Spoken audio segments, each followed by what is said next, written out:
Dr. Milton is Professor of Environmental Health at the University of Maryland School of Public Health, with a joint appointment in the medical school where he is a leading researcher whose work focuses on the interrelated areas of infectious bioaerosols, exhale breath analysis, and the development and application of innovative methods for respiratory epidemiology.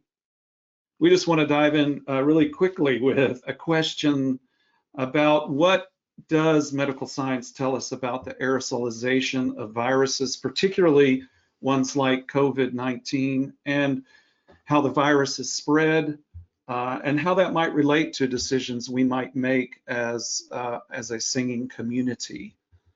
We're starting off talking about transmission perspective and how this is going to impact the future. So this virus now has only been around for 5 months now, I guess, and we're still learning a lot about it. As you know, it originated in Wuhan and appears to have moved from an animal reservoir into humans, and then began spreading rapidly in the human population because nobody has been exposed to it before. We don't have any immunity, and hence we are all susceptible. Early on, it became clear that there was some amount of asymptomatic transmission. The initial case was where this was reported was in the New England Journal. It appeared that someone was asymptomatic, came to a business meeting in Germany and infected 2 other people. It later turned out that she had had some symptoms while she was there, but even though she was symptomatic when she infected others, patient 1 in Germany wasn't symptomatic for several days, and yet during the time he was asymptomatic, he infected 2 other people. You may have seen an article in Science arguing that, well, this first person from Shanghai was not asymptomatic, but patient 1 in Germany was clearly asymptomatic when he infected patients 3 and 4.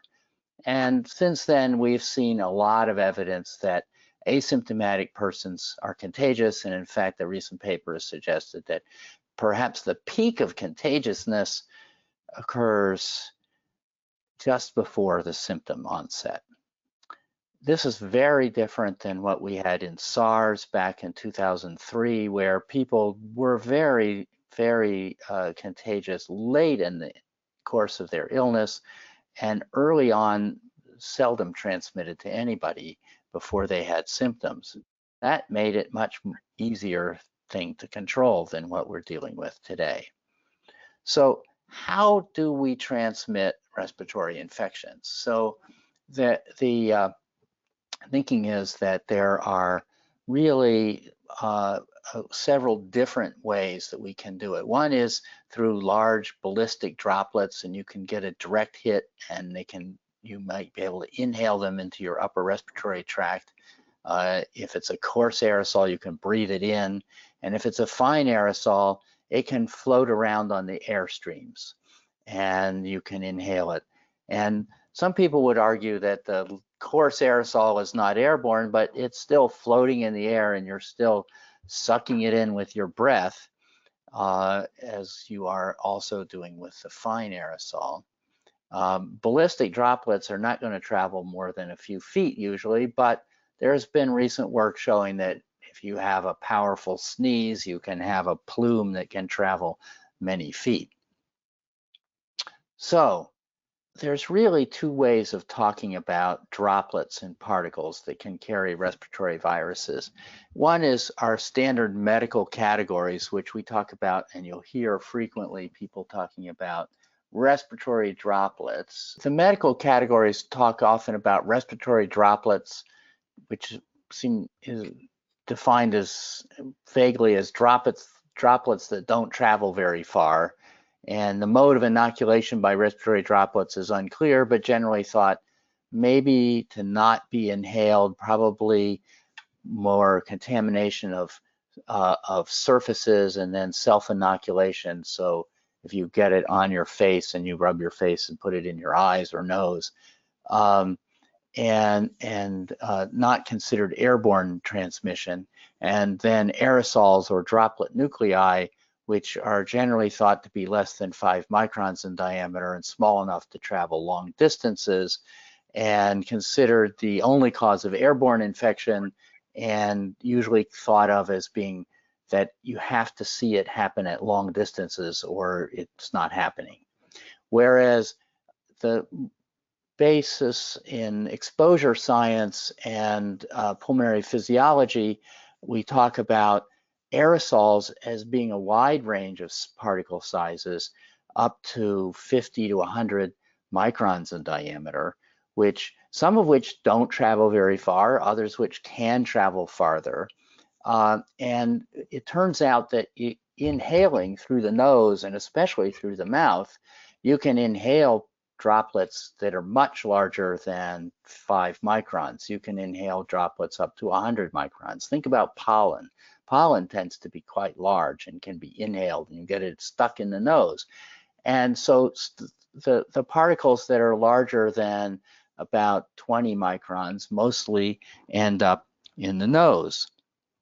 Particles that are a bit smaller, less than 15 or 20 microns, end up deeper and they get into the trachea and large airways, but don't go out beyond that. And then particles less than 10 microns and especially less than 5 microns can penetrate much more deeply into the lung. And so we talk about these as inhalable fraction, the thoracic fraction or tracheal bronchial fraction, and the respirable fraction, the respirable fraction being the very small stuff that can get way out deep into the airways. But when we think about the size of the virus is so small that even a 1 micron particle could hold 1,000 coronavirus particles. So you don't need a very large particle to hold a lot of virus payload. And even when you're talking about particles in the 5 micron size range, where they begin to penetrate significantly into the lower airways, most of them still end up in your nose if you're nose breathing. So it's much more a continuum from very large things that don't get much past your nostrils or your mouth, if you're mouth breathing, to things that can deposit far out in the lung. And it may make a difference as to how ill you become, where it deposited, and how much dose you got. And it's very likely that with SARS-CoV-2 that you need a pretty large dose to have a real risk of infection and symptoms. I then have a slide from a study by Asadi et al. Looking at aerosol emissions and super emissions during human speech with voice loudness. And it shows that the louder one speaks, the more aerosol one generates. This study did not really distinguish where the aerosol was coming from, what was coming from the lower respiratory tract and what was coming from the upper respiratory tract, which may be important depending on how much in the viruses in each of these locations at the time that the aerosol is being emitted.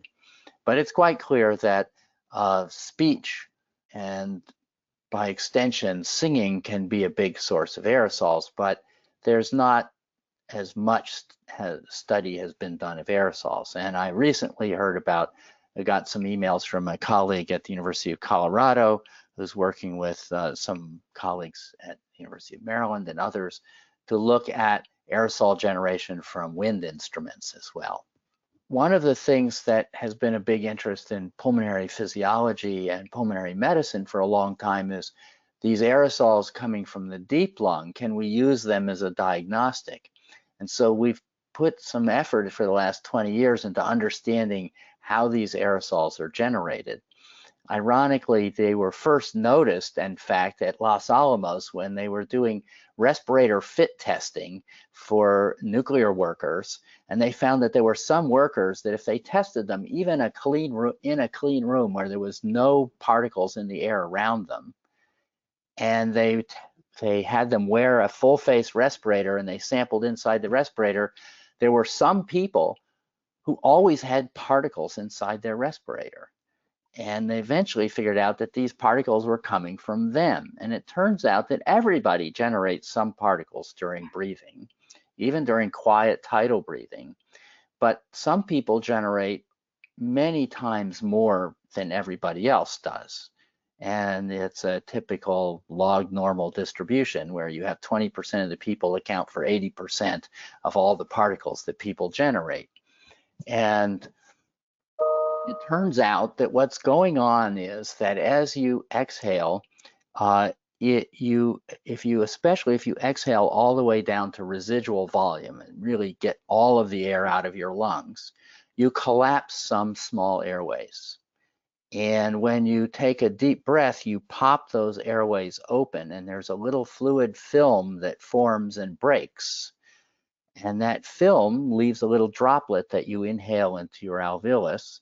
And on the next breath, you exhale it. And so I've taken even young, healthy people who don't shed many particles during tidal breathing because they don't collapse airways during tidal breathing, and had them exhale to residual volume and then up to TLC. And on the next breath, they'll put out 10,000 times as many particles as they do normally. And there's some tendency as we get older to because we lose elasticity, so we tend to have more airway closure at higher lung volumes and we generate more particles. So there's particle generation during normal tidal breathing, and this is highly variable. So some people do a lot of it, other people don't do very much. And there may be in some infections more of this happening during the infection than normally because you now have more fluid in the airways and they close more easily. So we have this elusive pathway, the aerobiological pathway of transmission of communicable respiratory disease, which is the title of an article that Chad Roy and I wrote in the New England Journal in 2004 to accompany an article about the Amway Gardens outbreak of SARS, where 187 people were infected in one event when somebody who was immunosuppressed went to visit his nephew. He was suffering from SARS, but didn't realize what he had, used the toilet and flushed it up on something like the 20th floor. And the soil stack, the feces fell 20 stories, creating an aerosol in the soil stack. Many people were not watering the floor drains in the bathroom, and the bathrooms all had exhaust fans that put them under negative pressure to the soil stack. And it pulled this fecal aerosol up into the homes and spread it through the apartment complex. And it traveled between buildings, but only to certain other buildings that were downwind of that. And the buildings that were not downwind didn't get infected at all. And a computational fluid dynamic multi-zone model of the air movement in these buildings modeled exactly where all the cases were.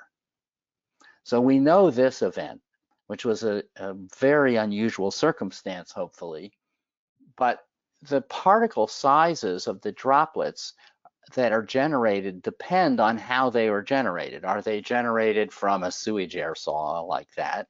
Or are they generated by moving objects that have, like flapping a blanket that has stuff on it? Or is it generated from the respiratory tract?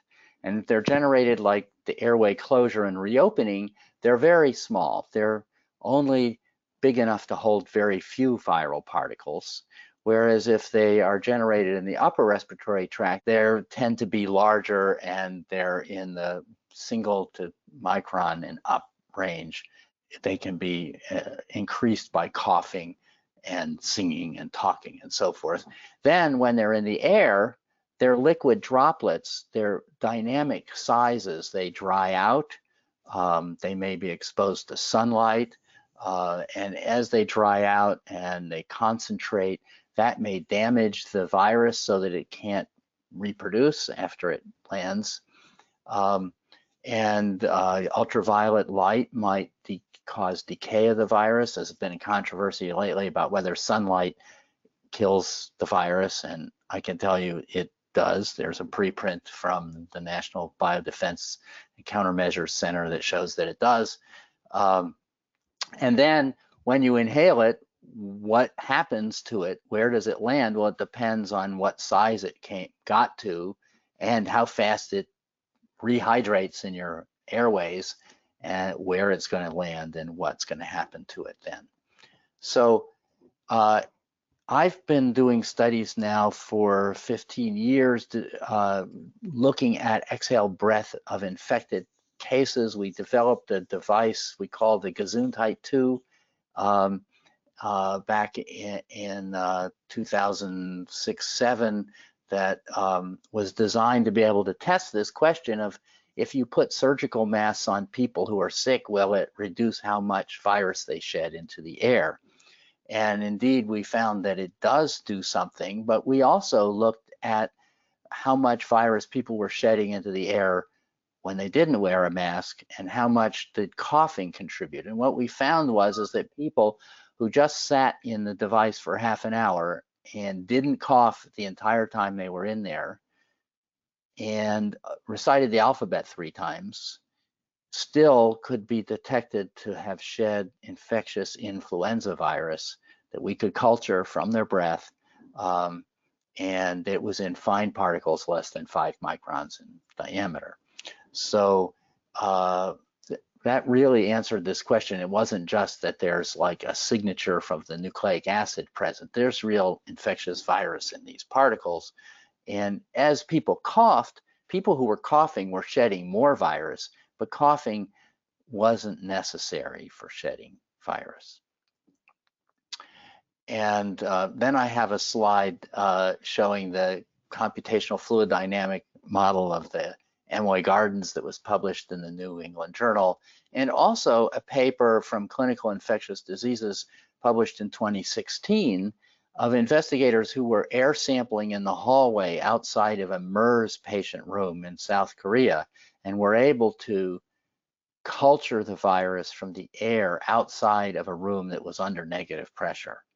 So clearly people walking in and out the door were dragging aerosol out of the room, and they were able to culture the air in the virus from the air in the hallway.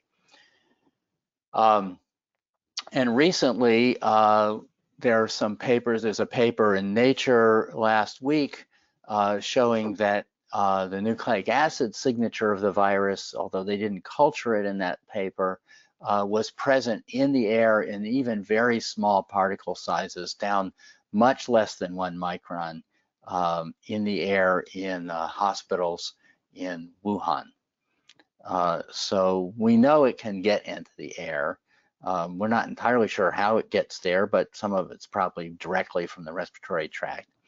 And then the question is, well, how long does it survive? And there was a paper in the New England Journal showing that aerosolized by using a Collison nebulizer, which is a real brutal way to generate an aerosol, and it's kind of surprising the virus survives it, but it does. And most influenza viruses survive it too, but not all of them. But once it got into the air, it persisted in the air, even though they were using a temperature and relative humidity conditions that are actually pretty unfavorable for the virus. So we would expect, in fact, that if they had used lower relative humidities or higher relative humidities, that it probably would have survived even better. And then there's a preprint from a group in Singapore that I've been consulting with using size selective samplers in a high containment unit in Singapore, and they too have been able to show that the virus was present in 1 to 4 micron and larger than 4 micron aerosols in a room that was having 12 air changes per hour of ventilation with directed flow from the ceiling across the bed and then out by the head of the bed, and still were able to pick it up in the room. So again, that's not very comforting. And then there's a paper from the University of Nebraska that's out in a preprint where they were able to pick it up in the hallway, although it turns out the sampler in the hallway was placed on the floor. So I'm not sure how worried I am about that. Although the fact that they're picking it up in the hallway in the Nebraska containment unit, that's where we were treating Ebola cases, okay? It's a high containment unit, and that's a bit worrisome. And even more worrisome is that the personal sampler that the person was wearing, who was going in the room and setting up the samplers, had a lot more virus on it than the area samplers did. So clearly, personnel are at risk. And now, that said, in Nebraska, they have very good practices with personal protective equipment and respirators and the whole bit, and nobody working there has been infected. You have probably heard a lot about the restaurant outbreak that was published in the Emerging Infectious Diseases now a couple weeks ago. And I was interviewed for ABC, The World Tonight on Friday, and they had a segment, and they had this picture that I have here from Hugo Lee's paper, which is another paper about the same outbreak that has done a detailed engineering outbreak, including releasing tracer grasses and reproducing the conditions to really understand what was happening in the restaurant. And what it turns out is that there was no dilution ventilation in this restaurant. They had sealed up the exhaust vents. And so they had mini splits up on the ceiling that were just recirculating the air. And the way it was set up, the back end of the restaurant, away from the elevator and the entrance on this third floor dining room, was basically a dead zone. And they were just recirculating the air around the back end of the room. And so people at the other side of the room had much lower exposures. So there's been a lot of debate about the authors of the EID paper said, well, this shows that it's large droplets. But as the host on the ABC News said, you know, some of the people were 15 feet away. Okay, so, you know, this is not like, so the authors are saying, well, it's large droplets and it's not aerosols, but a definition of an aerosol is a particle or a droplet that's following the air currents. Well, that's an aerosol by definition. Now, it's true that us aerobiologists over a couple of beers like to argue about whether a cow in a tornado is a bioaerosol. But the point is that these are droplets that are still probably small enough that you can inhale them. So it could be that they settled out on people's dishes and they ate them, but it seems more likely to me that they inhaled them. But it may be that they were in the 20 micron and up particle size, and that's why they didn't get that far down into the other part of the restaurant. But it also may be a dose issue. It's not clear to me that anybody went in and tested everybody else in the restaurant, and we know that people who got lower exposures weren't asymptomatic infected.